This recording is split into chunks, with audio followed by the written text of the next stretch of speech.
పదో పరకను పడేసి ఎందుక బిల్డప్పు సోదరా, నీ వల్లనే సంఘం నడుస్తోందా, కాస్త నిజం తెలుసుకోరా.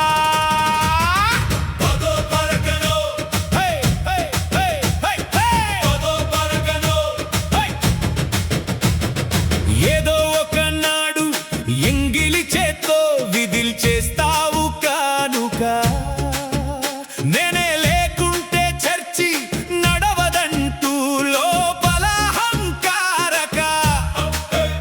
విశ్వమంతా సృష్టించిన దేవునికి నీవు ఇచ్చేదెంతరా, ఆయన ఇచ్చిన దానిలోనే దాచుకుంటూ గొప్పలు చెబుతావెందుకురా.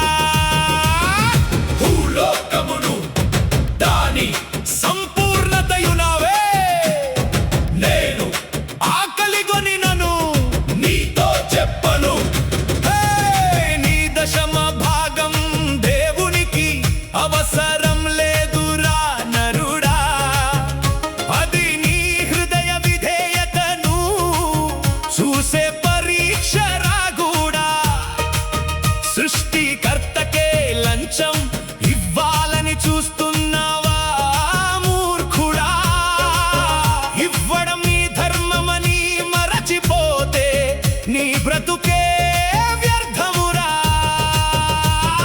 భూలోకమును దాని సంపూర్ణతయు, భూలోకమును దాని భూలోకమును దాని సంపూర్ణతయు, భూలోకమును దాని జేబులో 1000 రూపాయలున్నా దేవుని దగ్గర లెక్కలు వేస్తావు. లోకపు వ్యసనాలకు మాత్రం వేలకు వేలు తగాలేస్తావు. వాక్యం చెప్పిన విధిని దాటి దొంగతనం చేస్తున్నావు. దేవుని సొమ్మును దోచుకుంటూ విశ్వాసిగా నటిస్తున్నావు. మానవుడు దేవుని యొద్ద దొంగిలునా, అయితే మీరు నా యొద్ద దొంగిలితిరి. 10వ భాగమును ప్రతిష్ఠితార్పణములను ఈయకయే గదా. నేడు అనేకుల ఇండలో ఆర్థిక లేమికి కారణం ఇదేరా. ఇవ్వవలసినది ఇవ్వకపోవడమే శాపానికి మూలం రా. చిల్లుల సంచిలో దాచినట్టు నీ సంపాదన కరిగిపోతోంది. దేవుని వాక్యానికి ఎదురు తిరిగితే దరిద్రం చుట్టుముడుతోంది. ఆకాశవాకిండ్లను విప్పి పట్టజాలనంత విస్తారముగా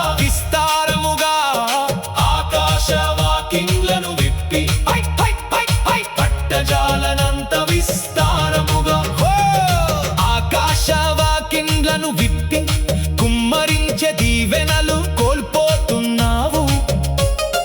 దేవుడు ఇచ్చే ఐశ్వర్యాన్ని చేతులార పోగొట్టుకుంటున్నావు.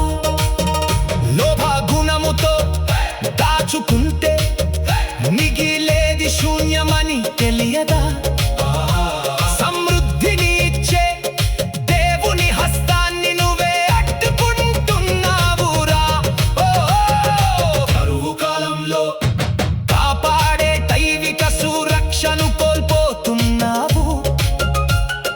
10వ భాగం దాచుకొని చీడ పురుగులకు ఆహారం ఇస్తున్నావు. వైద్యులకు కోర్టులకు నీ ధనమంతా వృధాగా పోతుంటే దేవుని శాపమే నిన్ను వెంటాడుతోందని గ్రహించలేకపోతున్నావు.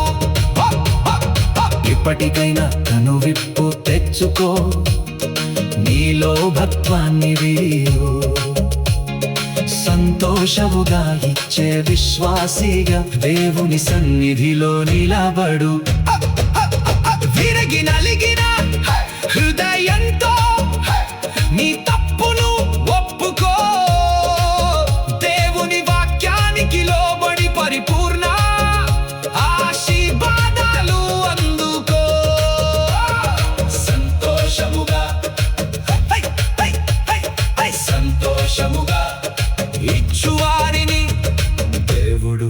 ప్రేమించును.